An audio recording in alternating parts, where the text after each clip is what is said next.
তুই কি কাটিস বলতো, আমি বুঝে পাই না। এই সব সময় এটা কাটতে থাকে, ওটা কাটতে থাকে। দেখেন কীর্তিটা দেখেন। সবসময় আমাদের জামা কাপড় কাটতে থাকে। কি হলো বললাম তো, রাগ হয়ে গেল? সবাইকে বলো যে আমার প্রচণ্ড গরম লাগছে। ওরে বাবারে বাবারে, আমার বাবার সোনাটার এই দেখুন কাটতে শুরু করে দিল আবার। ওকে ছুঁড়েই হলো, এবার কাটতে শুরু করে দেয়। সব চাদর ফুটো ফুটো করে দিয়েছে। এবার দাঁত দিয়ে কেটে কেটে, কি জানি তাতে কি প্রবলেম হয় না হয় কে জানে।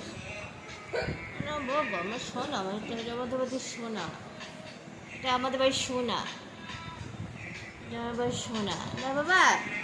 বাবা কত গরম লাগছে আমার বাবাটাকে। এত গরম কেন পড়েছে বাবু বলো তো?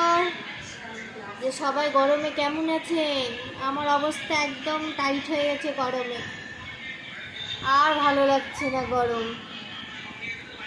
আবার শুয়ে গেল দেখুন, আবার শুয়ে গেল। আগে করতো না, এই কয়েক বছর ধরে, এটা 1-2 বছর ধরে কি জানি দাঁতটা শুশুর করে না কি করে কে জানে। বদমাস, 1 নম্বরে বদমাস, এটা বদমাস আমাদের বাড়ি, এটা বদমাস। দেখেন না, কন্টিনিউ করেই যাচ্ছে, করেই যাচ্ছে, করেই যাচ্ছে। হয়েছে হয়েছে, ছাড়ো না তো চাদরটা একদম ফুটো ফুটো করে তো অবস্থা কাহিল করে দিয়েছে চাদরের। ছিঁড়েই দিবা এবার তুমি চাদরটা।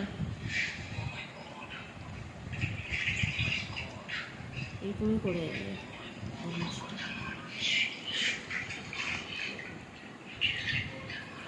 দেখছে সবাই কিন্তু, চিনি তোমাকে, তোমার বদমাশিটা সবাই দেখছে।